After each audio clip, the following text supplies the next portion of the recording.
Hello, welcome to the Film Addict Show. I am your host, the Film Addict. Now, I just got done watching the Grand Budapest Hotel, the most recent Wes Anderson flick. Now, I love Wes Anderson. I think he is one of one of the top 10 directors in the 21st century. Definitely up there. Um, no contest. He knows how to tell great stories, knows how to build great characters, knows how to develop those characters, and the cinematographers that he gets for his movies, his vision of his the vision of his films are always truly artistic, truly artistic. And just got out of watching this film, and this is no different than, well, actually, in regards to artistic style, it's no different than all of his other films, which don't want to see changed because I love looking at his I love watching his films and admiring them, their artistic splendor. Um, but what's different in this in Grand Budapest, there's a very huge. It had a very different vibe to it. Because I think it's solely because in his other film, in all of his other movies, from Bottle Rocket leading up to Moonrise Kingdom, he's had a co-writer. Now, and Bottle Rocket had Wes Anderson and Owen Wilson because they both went to the University of Texas together, so they made this. This was their very first movie together. And Rushmore was Wes Anderson and Jason Schwartzman on the writing credit. Royal Tenenbaums was reunited Owen Wilson and Wes Anderson together to write this film. And after Royal Tenenbaums, we had The Life Aquatic. The Life Aquatic that had Wes Anderson and Noah Baumbach. Terrific film, by the way. Darjeeling Limited had Wes Anderson, Jason Schwartzman, and Roman Coppola as the writers. And then Fantastic Mr. Fox had Wes Anderson and Noah Baumbach again. And Moonrise Kingdom had just Wes Anderson and Roman Coppola. The Grand Budapest Hotel is the only movie in Wes Anderson's entire filmography where he is the only writer. And you can really tell the difference between this film and the others. I mean, okay, let's start. Synopsis of the story is, we see it's the tale. It's kind of like an Inception thing. It's about a writer, an author of the book, The Grand Budapest Hotel, telling the story of how he came across the man who owns the Grand Budapest Hotel in the 60s, yeah, in the 60s, and who turns out to be the lobby boy from his. So it's the author talking to the owner of the hotel, telling his story of how he came to own the hotel, and he was the lobby boy Zero, in the story. Now the main story revolves around Gustav, the concierge of the hotel, the Grand Budapest, M. Gustav, played by Ralph Fiennes, eloquently, by the way. He had a fantastic performance. And he is involved with one of his tenants, who is played by Tilda Swinton, even though she doesn't have a huge role in this film, but she was excellent nonetheless. And so they had an affair, as he does with all of his other older patrons. And she actually did love him, and so she dies. Now she dies, and she leaves a very priceless painting called "Boy with Apple" to Gustav, and they steal. So everyone in the family, include her son, mostly played by Adrian Brody, another really great choice, I say, because he was very creepy and very well done in this film. He was excellent. Is despised that Gustav gets to inherit this huge painting, which is basically like inheriting a fortune. And so he and Zero played by the newcomer, I can't remember his name, but he was pretty excellent in this film. They steal the painting, and then they go back to the Grand Budapest, and then they find out that she was actually murdered, and he, Gustav, is a prime suspect.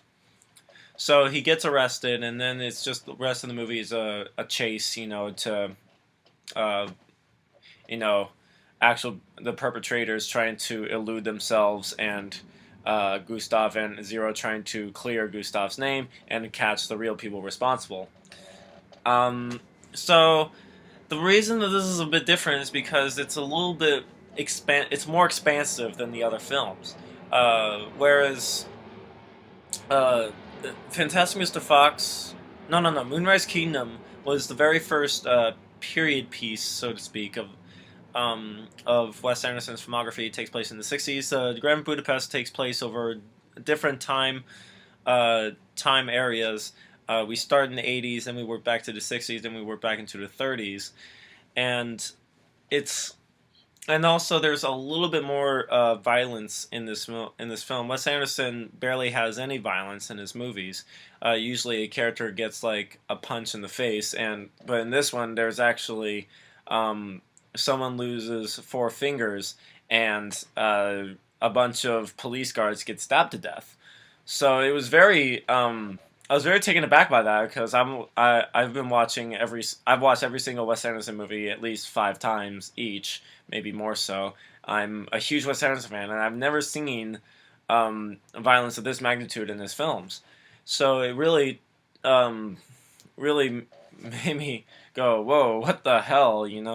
Um, but I gotta admit, for a soul writing project, Wes Anderson does an excellent job. It's it keeps the viewer interested. The jokes, there are really good jokes in there. I really enjoyed.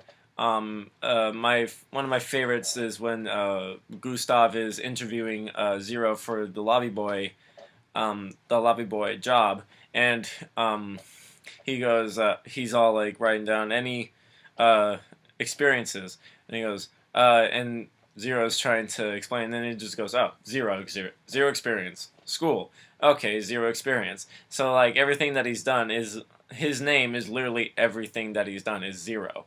So I thought that was a really cool double entendre, play on words, whatever you call it. I thought that was really fantastic. Ralph Fiennes was perfect for the role. Uh, uh, Jeff Goldblum was really good in it. He didn't have too big of a role. Oh, I they didn't have too. They had these stars, and some of them didn't have huge roles or anything. Like Tilda Swinton only had a few lines. Jason Schwartzman only had a few lines. Owen Wilson only had a few lines. Edward Norton was great as Henkels, the inspector after Gustav and Zero. I thought he was really great in that. Harvey Keitel didn't have too big of a role, but he was fantastic anyway. Jude Law had a very small role.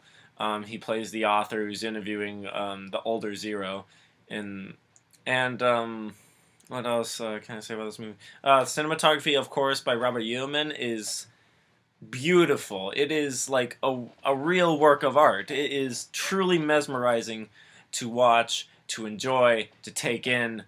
I mean, I've always felt that people who go see a film by Wes Anderson, they have to really appreciate Wes Anderson films to get it. I walked out. I went to go see with my coworker today. Yeah, that's why I haven't been doing any of these videos. I work at a movie theater now, so I've been really busy. Because they've been working me to death. But I went to go see this movie with my coworker, who's also a huge Wes Anderson fan, which makes it all the more great to watch it with. And we walk out, and this old couple stops us and is just like, "Did you understand any of that?" I'm just like, "Well, yeah, of course we understand it. We've seen all of his films. It's an acquired taste." And she goes, "I didn't know what the hell was going on." I was like, "Wow." And then her husband just goes, "Yeah, that's like a movie you need to smoke a joint to go see first." And I was like, "Okay, it's probably not a bad idea." But and like you really have to appreciate Wes Anderson films to understand them, because they really are an acquired taste. His humor is an acquired taste. His style is an acquired taste. It, his movies are just so fucking enjoyable, so enjoyable. I get happy every time I watch them. I just feel good. Um, it made me pissed off because I was working yesterday, um, working a couple of days ago, and a buddy of mine who went to go see it without me. He said that we were going to see it today, and he was just like, "Yeah, we'll go see it on today." But no, he took his fucking slutty girlfriend or whatever, and I don't even know why he's with her. But that's not what it's all about. It made me pissed because I felt like the reason I was so pissed is because it I felt like it was an insult to Wes Anderson. I don't know why. I don't know why he should care or anything, but I felt like, you're just making it less, you know, I don't know.